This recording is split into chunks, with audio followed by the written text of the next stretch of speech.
Guys, welcome back to my channel. This is Prachi Upadhyay pro के साथ।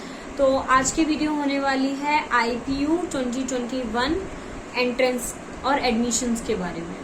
तो काफ़ी लोगों के मेरे पास कमेंट्स थे कि हमें एडमिशन प्रोसीजर के बारे में बताइए कि क्या एडमिशन प्रोसीजर होता है बीएड का, कैसे सब कुछ होता है।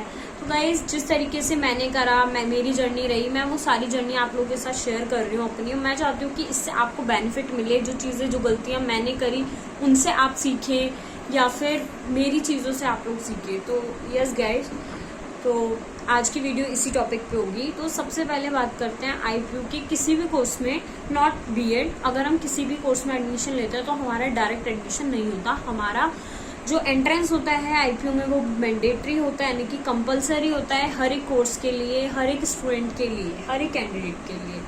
तो कुछ भी हो, एग्जाम हमें जरूर देना चाहिए। सबसे पहले हम ऑनलाइन एप्लीकेशन फॉर्म फिल करते हैं, जिसकी शायद डेट भी एक्सटेंड हो गई है, शायद 10 अगस्त तक हो गई है।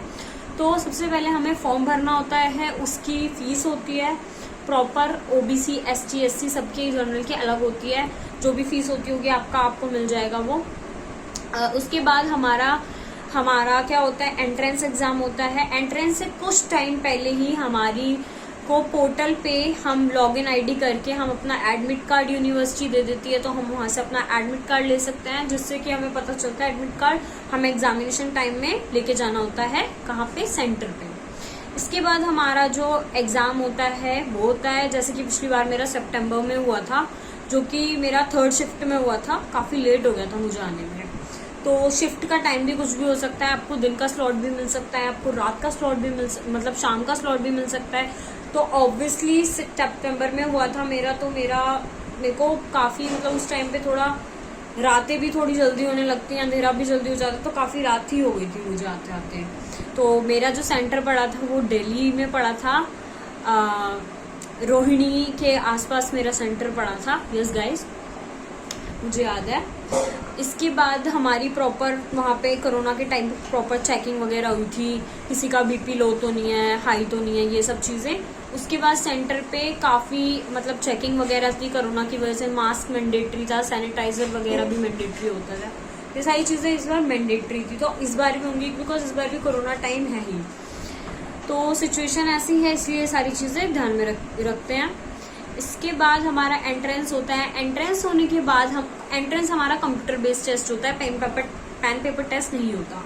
यस गाइस, जैसे कि ड्यू में होता है या अदर एग्जाम्स के लिए होता है, इसी तरीके से बीएड में भी पेन पेपर टेस्ट नहीं होता है। टोटली कंप्यूटर बेस्ड टेस्ट होते हैं IPU के। और इसमें आपके क्वेश्चंस होते हैं 1 by 1, आपको एक सेक्शन मिलता रहता है, आप क्वेश्चन करते हैं अटेम्प्ट, वो सारी चीज़ें हैं।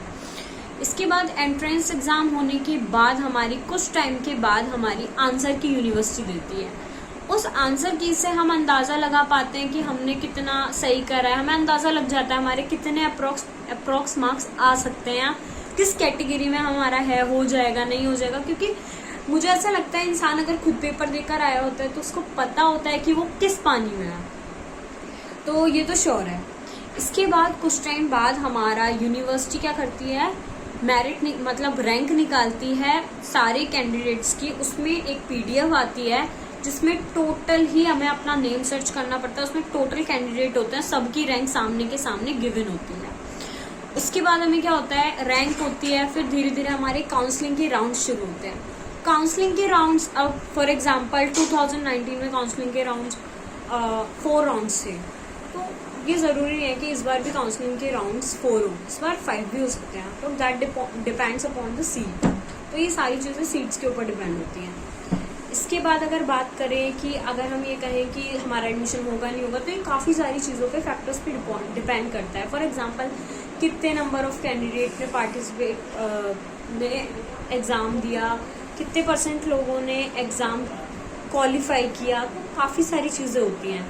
तो हम अभी नहीं कह सकते कि कितनी कट ऑफ्स निकलेंगे और कितने राउंड्स होंगे काउंसलिंग के, या कौन से में हमारा सिलेक्शन होगा, या क्या इस बार का क्या रहता है, हाई रहती है, लो रहती है। तो इस बार हमें कुछ भी नहीं पता। तो यस गाइस, ये हुई एक बार। इसके बाद हमें एक रैंक अलॉट होती है हमें, जिसके अकॉर्डिंग हमें और हाँ, हम पिछले एडमिशन्स में जैसा जैसा रैंक आई है, जितने जितने कॉलेज की जितनी गई है, हम उसे देखकर भी अंदाजा लगा सकते हैं कि हमें कौन सा कॉलेज मिल सकता है और कौन सा कॉलेज नहीं मिल सकता। ये मैं हर BBA, BCA, BTech हर चीज की बात कर रही हूँ, नॉट ओनली BEd। ये जर्नल प्रोसेस है जो कि BEd में या हर किसी IPU के कोर्स में होता है। तो यस गाइस, इसके बाद हमारा फिर कॉलेजेस वाले हमें सीट लॉक करनी होती है, हमें फीस ऑनलाइन पेमेंट करनी होती है यूनिवर्सिटी को, और रिमेनिंग फीस हमें कहाँ पे करनी होती है, अपने कॉलेज में जो भी होती है।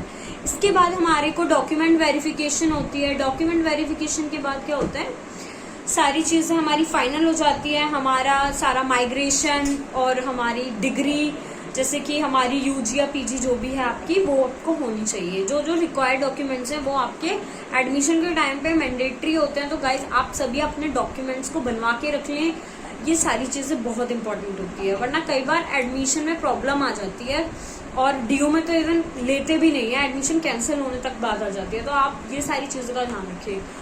तो यस गाइज, इस तरीके से हमारे को कॉलेजेस वगैरह अलॉट होते हैं IPU में। ये सारा प्रोसेस है। अगर आपको मेरी वीडियो पसंद आती है तो प्लीज़ लाइक करें, शेयर करें एंड कमेंट करें। Thank you guys.